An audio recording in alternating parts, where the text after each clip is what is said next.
Hi everyone, Dominic here. I'm really excited today because I'm going to be showing you how I make my acrylic pours.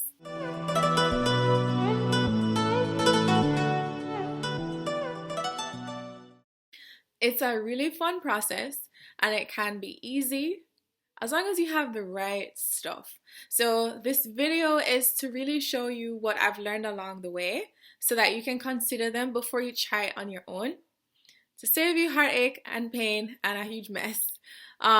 So before I dive in though, follow my art page. It's at Dominic the Creator on Instagram. And let's dive in. Here's the chemistry of it all. So this is some Floetrol. It's gonna make it really fluidy or liquidy. I normally add like 1 part paint and then just double the amount of Floetrol. I add some water too to make it more fluidy, but you don't have to do it. There are some official ratios online. You might see like 1 part Floetrol, 1 part paint, 2 part Floetrol. If you're really into measuring things, you can go ahead, but you know, a gal like me likes to guesstimate.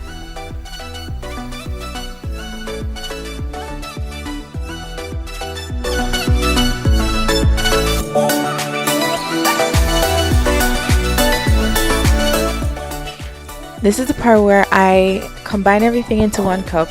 You don't always have to do it this way. I mean, you could just go ahead and pour everything on individually onto the canvas, but I like to do it this way.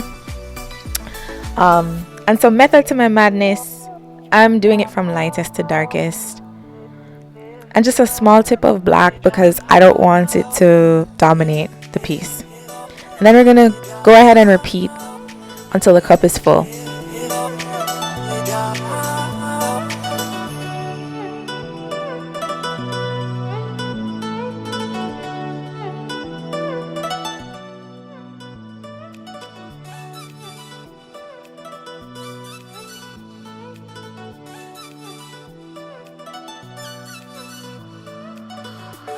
So now I'm going to go down, across. That's just to add some direction to the paint. Please don't mix it. We don't want one color.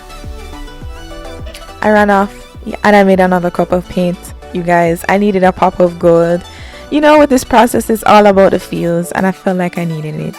Here, you'll see some clumps. Those are gold leaves. I know them as gold leaves, but the brand I have here calls them metal flakes. It's from Speedball. You can find this at your art supply store. If you don't have the exact brand, that's fine. And yeah, I'm breaking up the flakes into small pieces into the cup. I'm gonna add some gold paint, and of course we want it to be flowy, so we're gonna add Floetrol as we did the other cups. And yeah, mix it around. I don't like how pale this is looking, so I'm adding some more paint here because I want to brighten up the color of the gold. Yeah, just like that. Now I'm basing the canvas with white paint. I just find it evens and smooths out the canvas a bit more. And this is the absolute best part of the entire process. Like, it's such a rewarding experience after being a mad scientist and mixing up all those paints. It's good to just pour. This is why it's pouring art.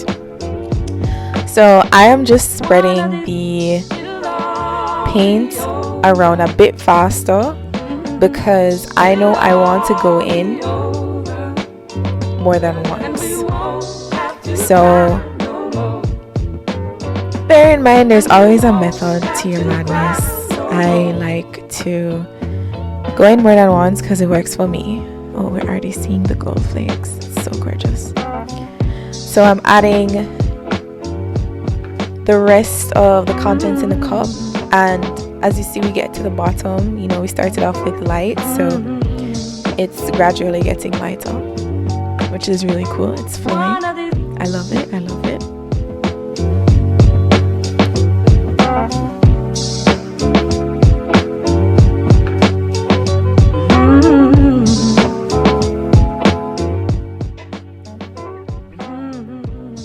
Now I'm just adding the contents in the individual cups because I do have extra paint left and I don't like wasting paint. You should never waste paint. Paint is expensive. Don't waste paint. So I'm gonna add them more to different areas of the canvas to give it some variety.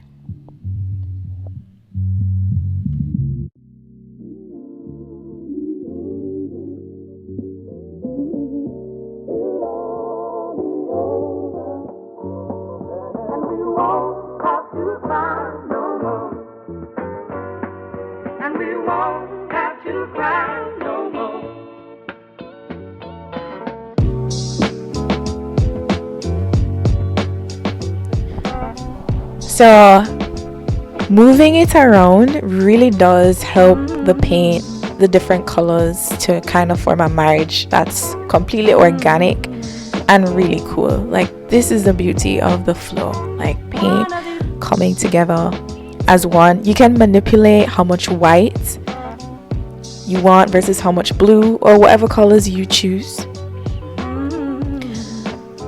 And I'm helping it along, helping it along, making the process faster by spreading it around to the corners of the canvas. Now, I didn't quite catch all the corners. As you can see to the very, I guess it's your left, I'm adding some white paint there because it's just empty spots and that's bothering me. So let's add that there. And look, I had extra paint, so I did a second canvas. And this is going to turn out completely different.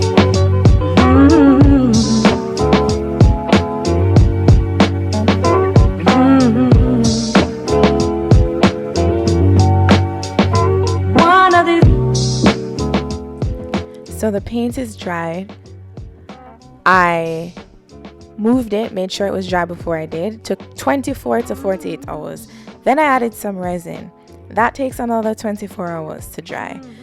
The reason why it's shiny is because of the resin, and just letting you know, it's art resin that I used. I didn't use the harsh resin that comes usually in hardware stores, I guess, because it can really mess you up. I watched this one YouTube video. Oh my gosh, this lady said it was affecting her breathing months after using it. So yeah, note to self, note to you guys, don't use the harsh resins, use art resin. And even in those instances, you have to make sure the the space is ventilated and you're wearing gloves. No, you don't have to do this. I just like the effect that the resin gives by making it shiny.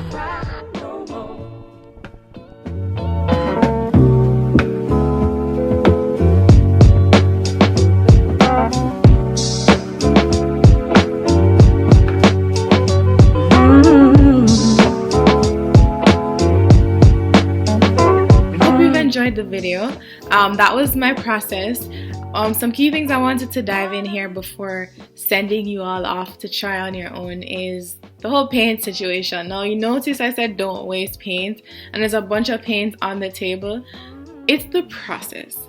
It's just pouring art. That's what happens. I guarantee you there's no way you won't at least have just drops of paint on the surface, because you will end up with excess after it spreads over the canvas. Now, you can try your best to limit it. I did my best by trying to use another canvas, and I'm learning along the way. Maybe I can become more efficient with it, but definitely expect a bit of a mess.